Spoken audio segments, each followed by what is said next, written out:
ಇಂದಿನಿಂದ ಬಾನಂಗಳದಲ್ಲಿ ಲೋಹದ ಹಕ್ಕಿಗಳ ಕಲರವ ಶುರುವಾಗಲಿದೆ. ಬೆಂಗಳೂರಿನ ಯಲಹಂಕ ವಾಯುನೆಲೆಯಲ್ಲಿ ಕಸರತ್ತು ಶುರುವಾಗುತ್ತೆ ಇನ್ನೇನು ಕೆಲವೇ ಕ್ಷಣಗಳಲ್ಲಿ.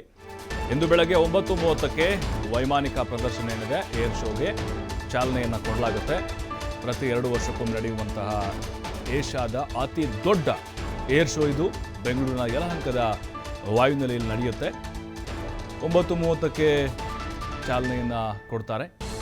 15ನೇ ಆವೃತ್ತಿಯ ಏರ್ ಶೋಗೆ ರಕ್ಷಣಾ ಸಚಿವ ರಾಜನಾಥ್ ಸಿಂಗ್ ಅವರು ಚಾಲನೆ ಕೊಡ್ತಾರೆ. ಈ ಬಾರಿ ಏರ್ ಶೋಗೆ 90ಕ್ಕೂ ಅಧಿಕ ದೇಶಗಳು ಭಾಗಿಯಾಗ್ತಾ ಇದ್ದಾವೆ. 70ಕ್ಕೂ ಅಧಿಕ ಯುದ್ಧ ವಿಮಾನಗಳಿಂದ ಏರ್ ಶೋದಲ್ಲಿ ಪ್ರದರ್ಶನ ನಡೆಯುತ್ತೆ. ಯುದ್ಧ ವಿಮಾನ, ಸರಕು, ತರಬೇತಿ ವಿಮಾನಗಳು ಭಾಗಿಯಾಗುತ್ತೆ. ಏರ್ ಶೋದಲ್ಲಿ 30ಕ್ಕೂ ಅಧಿಕ ವಿಮಾನಗಳು, ಹೆಲಿಕಾಪ್ಟರ್ಗಳ ಪ್ರದರ್ಶನ ಆಗುತ್ತೆ. ಭಾರತದ 750ಕ್ಕೂ ಅಧಿಕ ಕಂಪನಿಗಳು, 100ಕ್ಕೂ ಹೆಚ್ಚು ರಾಷ್ಟ್ರಗಳ ಪ್ರತಿನಿಧಿಗಳು ಭಾಗಿಯಾಗ್ತಾರೆ. ವಿವಿಧ ರಾಷ್ಟ್ರಗಳ 30ಕ್ಕೂ ಅಧಿಕ ರಕ್ಷಣಾ ಮಂತ್ರಿಗಳು ಭಾಗಿಯಾಗ್ತಾರೆ.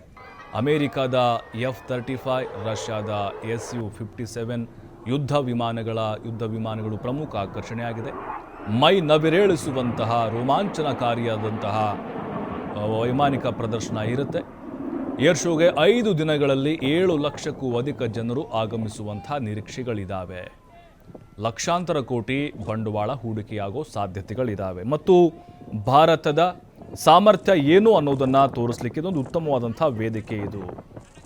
ಬೆಂಗಳೂರು ಅಂದರೆ ಕರ್ನಾಟಕವನ್ನು ಕೂಡ ಹಾಡಿ ಹೊಗಳಿದ್ದಾರೆ. ರಾಜನಾಥ್ ಸಿಂಗ್ ಅವರು ಆಲ್ರೆಡಿ ಬಂದಿದ್ದಾರೆ. ನಿನ್ನೆ 9:30ಕ್ಕೆ ಚಾಲನೆಯನ್ನು ಕೊಡ್ತಾರೆ.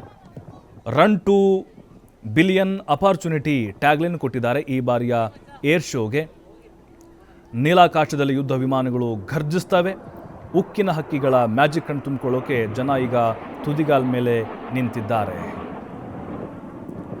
ಮತ್ತಷ್ಟು ಮಾಹಿತಿ ರಾಕೇಶ್ ನೀಡ್ತಾರೆ. ರಾಕೇಶ್, ಈಗ ಏಷ್ಯಾದ ಅತಿ ದೊಡ್ಡ ವೈಮಾನಿಕ ಪ್ರದರ್ಶನಕ್ಕೆ ಯಾವೆಲ್ಲ ಸಿದ್ಧತೆಗಳು ನಡೆದಿದೆ, ಜೊತೆಗೆ ಕಲರವ ಹೇಗಿರುತ್ತೆ ಬಾನಂಗಳದಲ್ಲಿ, ಆ ಒಂದು ಉಕ್ಕಿನ ಹಕ್ಕಿಗಳ ಕಲರವ, ಜೊತೆಗೆ ಈ ಬಾರಿಯ ಏರ್ ಶೋದ ವಿಶೇಷತೆಗಳು ಏನೇನಿದ್ದಾವೆ ಅನ್ನೋದು? ಪ್ರಭು, ಈಗ ಅಂದ್ರೆ ಇವತ್ತು 15ನೇ ಆವೃತ್ತಿಯ ಏರ್ ಶೋ ಕಾರ್ಯಕ್ರಮಕ್ಕೆ ಚಾಲನೆ ದೊರಕುವುದಕ್ಕೆ ಕ್ಷಣಗಣನೆ ಆರಂಭವಾಗಿದೆ. ರಕ್ಷಣಾ ಮಂತ್ರಿ ರಾಜನಾಥ್ ಸಿಂಗ್ ಅವರಿಂದ ಇದಕ್ಕೆ ಚಾಲನೆ ದೊರಕಲಿದೆ. 9:00ವರೆಗೆ ಕಾರ್ಯಕ್ರಮಕ್ಕೆ ಚಾಲನೆ ನೀಡುವ ಪ್ರಾಯೋಗಿಕ ಪ್ರಸ್ತಾವನೆ ನಿರ್ಧಾರವಾಗಿದೆ. ಸೊ ಇದಾದ ಬಳಿಕ ದೇಶದ ಪ್ರತಿಷ್ಠೆಯ ಏರ್ ಶೋ ಕಾರ್ಯಕ್ರಮದಲ್ಲಿ ದೇಶ ವಿದೇಶದ ಸುಮಾರು 90ಕ್ಕೂ ಹೆಚ್ಚು ಪಾರ್ಟಿಸಿಪೆಂಟ್ಸ್ಗಳು ಭಾಗವಹಿಸಲಿದ್ದಾರೆ. 70ಕ್ಕೂ ಹೆಚ್ಚು ಯುದ್ಧ ವಿಮಾನಗಳ ವೈಮಾನಿಕ ಪ್ರದರ್ಶನಗಳು, ಕಸರತ್ತುಗಳ ಪ್ರದರ್ಶನವೂ ಕೂಡ ಆಗಲಿದೆ. ಇದಾದ ಬಳಿಕ 30ಕ್ಕೂ ಹೆಚ್ಚು ದೇಶಗಳ ಹಾಗೆ ಭಾರತೀಯ ವಿಮಾನಯಾನದ ಹಲವಾರು ಯುದ್ಧ ವಿಮಾನಗಳು ಮತ್ತು ಯುದ್ಧ ಸಂಗ್ರಹದ ಶಸ್ತ್ರಾಸ್ತ್ರಗಳ ಡಿಸ್ಪ್ಲೇ ಕಾರ್ಯಕ್ರಮಗಳು ಕೂಡ ನಡೆದಿದೆ. ಒಟ್ಟು 7 ಲಕ್ಷ ಜನರು ಸೇರುವಂತ ನಿರೀಕ್ಷೆಯನ್ನ ಮಾಡಲಾಗಿದ್ದು, ಅವರೆಲ್ಲರೂ ಕೂಡ ಈ ಕಾರ್ಯಕ್ರಮದಲ್ಲಿ ಭಾಗವಹಿಸಲಿದ್ದಾರೆ. ಹಾಗೆ ಉಳಿದಂತೆ ಕಾರ್ಯಕ್ರಮಕ್ಕೆ ಸಂಬಂಧಪಟ್ಟ ಹಾಗೆ ಪೂರ್ಣ ಪ್ರಮಾಣದ ಕಾರ್ಯಕ್ರಮವನ್ನ ಆಯೋಜನೆ ಮಾಡಿದ್ದು ಅವೆಲ್ಲವೂ ಕೂಡ ಇವತ್ತು ಸಾಕಾರಗೊಳ್ಳಲಿವೆ. ಓಕೆ, ಥ್ಯಾಂಕ್ ಯು ರಾಕೇಶ್ ತಮ್ಮೆಲ್ಲ ಮಾಹಿತಿಗಾಗಿ.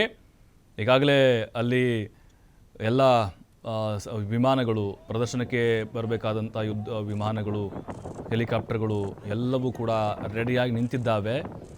ಬಾನಂಗಳದಲ್ಲಿ ಚಿತ್ತಾರವನ್ನು ಮೂಡಿಸಲಿಕ್ಕೆ ಮತ್ತು ಘರ್ಜಿಸಲಿಕ್ಕೆ ರಕ್ಷಣಾ ಸಚಿವ ರಾಜನಾಥ್ ಸಿಂಗ್ ಅವರು ಈಗಾಗಲೇ ನಿನ್ನೆ ಬೆಂಗಳೂರಿಗೆ ಬಂದುಬಿಟ್ಟಿದ್ದಾರೆ. ಅವರು ಇವತ್ತು 9:30ಕ್ಕೆ ಚಾಲನೆಯನ್ನು ಕೊಡಲಿದ್ದಾರೆ.